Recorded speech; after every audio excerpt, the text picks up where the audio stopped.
guys, welcome back to my channel. So as many of you may have seen, a lot of prom vlogs have been popping up all over YouTube, and I didn't film one myself, but I still wanted to make a prom video, so I thought that I would actually sit down and talk to you about the stages of prom and what I thought about them in the aftermath and what I regret and what I wish I had done. Yeah, and I will be including some photos and videos on the side of the screen, and I will be blurring out my friends' faces in case any of you ask, just because I'm not sure if they want their faces on here, but that is besides the point. I've got a whole list here of everything that I'm going to talk about so that I don't miss anything. While you're here, if you enjoy this video, please subscribe. It would mean a lot to me, and a lot of my viewers aren't subscribers, so help me raise the statistic. A lot of you wanted to see a get ready with me, so if you guys would like me to recreate my prom look or my makeup, just let me know down below and I will do so. I'm just going to be talking about the preparation, the dress, the outfit, the everything, and what I would recommend and not recommend from my personal opinion. So obviously getting prepared was a huge part of it. That's the bit I was looking forward to most, although I ended up finding it quite stressful. At my school, most people were worrying about their dress around January time, just after mocks, and people started getting their dresses between January and March. I got mine in February when we were shopping on Oxford Street, and we'd just been into Topshop and I tried on this dress. I didn't really like it. Before this, I'd been going into various shops and trying on dresses and looking at them and talking to my mum about what might suit me and what might not and what I was after. So I kind of had my mind set on certain stuff, and I'd also made a board on Pinterest.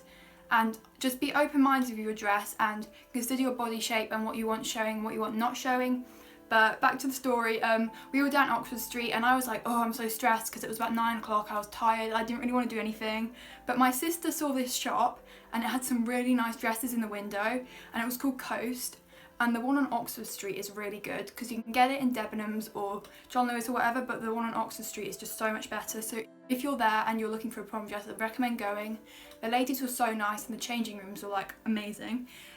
Yeah, but my sister took us in there because she was like, this is so nice. I was so tired, I didn't really want to try anything on because we'd had a long day walking around London, but I did, and I am so glad I did because there was some really nice dresses in there. I could have probably picked about 4 dresses that I really liked. I needed like my mum to tell me which one to get.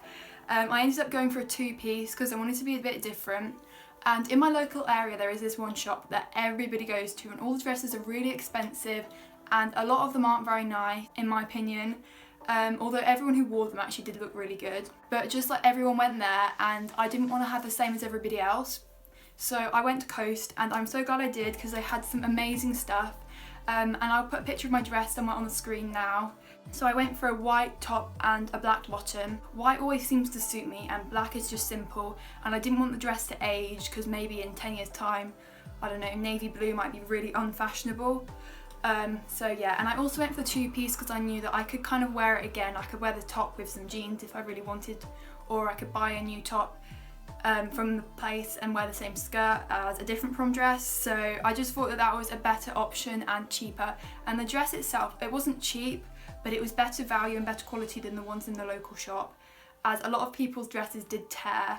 So I bear that in mind. So in terms of shoes, I was like stressing about shoes because I've never been very interested in shoes. So I wasn't going to go for heels because I'm 5'10", I would have just been too tall. We were stressing, and about 5 days before prom, we ended up going into the dance shop in town and buying some ballet shoes after someone had suggested that to me, and they only cost £10 and they were actually fine. Like, they weren't anything really glamorous. I'm not going to get an award for having best shoes, but they did the job, and they were so simple nobody noticed, and I could dance in them without my feet hurting, which was the main part. And then in terms of jewellery, as the top of my dress was so beady, I decided not to wear any proper jewellery. I just got my seconds done, which you can see here, so I wore those as I can't change them, and then I put some pearls in my firsts which matched the top, and then I wore one of the chokers that I wore in my recent video because I didn't want anything sparkly, I just wanted something matte, and I think it worked. I mean, it might not have done.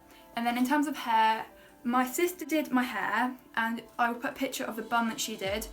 And then right before we had to leave, my friend's cousin did the curls because I have naturally straight hair, so it would have looked bad if it was just straight. So I needed it curled. Didn't go to any hair appointments, which was what most people did. I think all of my friends had their hair done professionally.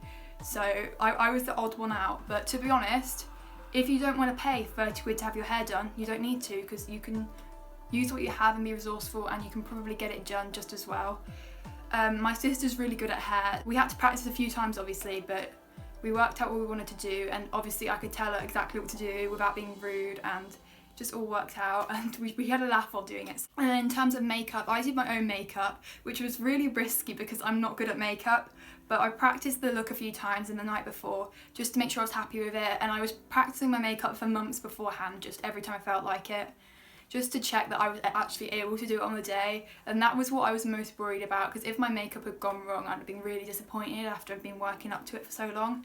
But I went and bought a palette also when I was in London, and some brushes and stuff just so that I could practice with them. But to be honest, a lot of people say they enjoy the getting ready part the most, but for me, as I had to do it all myself, it was quite stressful. I had my hair being curled literally as we were meant to be leaving, so that was stressful. And I was like getting my mum to get my stuff out while my hair was being curled, and everyone was trying to take photos. So yeah, that wasn't the funnest part of it. If you're planning to do all your stuff yourself, please make sure you put in a lot more time than you think you'll need, because then it means that if something goes wrong, you've got time to change it.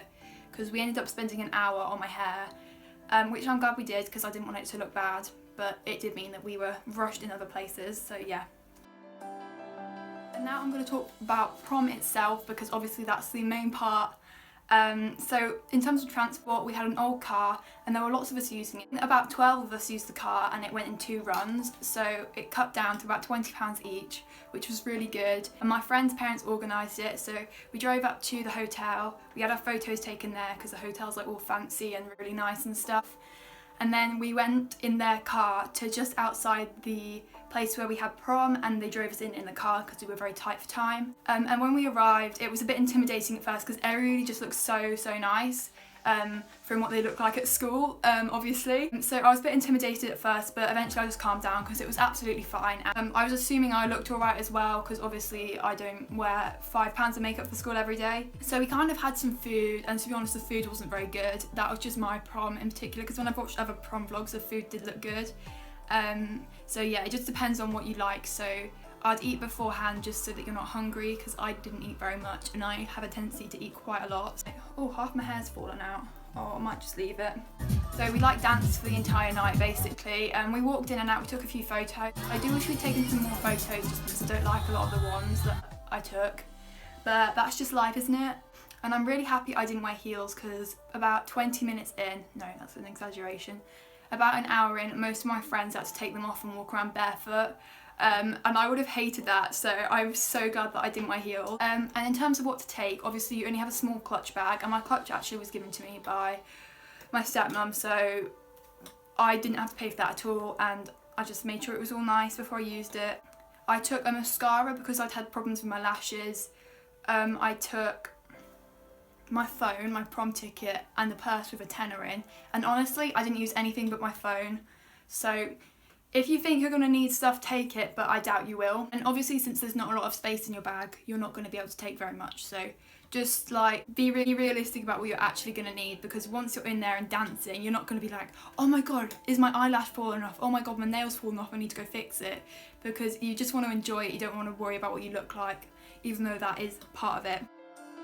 A lot of schools don't do Afterprom because it has to obviously be organised by the students, but my school did, and ours was in like a farm, so it's quite a remote location. We got lost on the way there, to be honest. Obviously at Afterprom people are going to get drunk, so just be prepared for that. And if you don't want to, that is fine. I didn't, because I'm boring according to my schoolmates, so yeah. I would recommend eating before you go, just so that if you do choose to drink, then you know that you're not drinking on an empty stomach.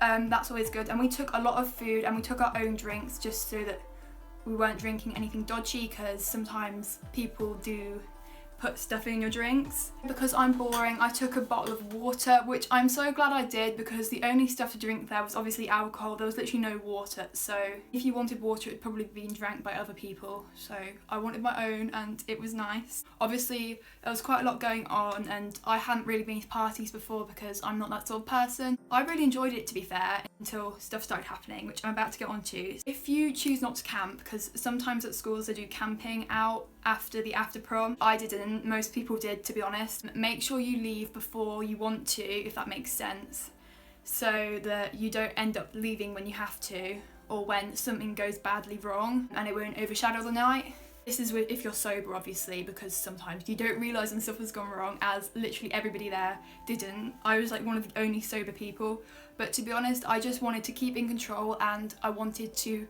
remember the entire evening and not overshadow it with like whatever could have happened. But overall, despite people being drunk and like me not being, so having to look after some people, it was really good. I did enjoy it, and obviously I probably won't get to do it again for a really long time, both prom and after prom, so it's something good and I'm glad I did it, and I got some nice photos. And yeah, we ended up getting back at about 4, which was quite late, but obviously stuff happened after prom which meant we had to stay a bit longer, but it is absolutely fine. And my sleeping pattern was completely messed up after that, and then with some other late nights from some other things, obviously it's still messed up now. I hope you guys found this video informative and you're able to like know a bit about what to expect. If you have any questions down below, I'll answer them all, so just leave them in the comments section.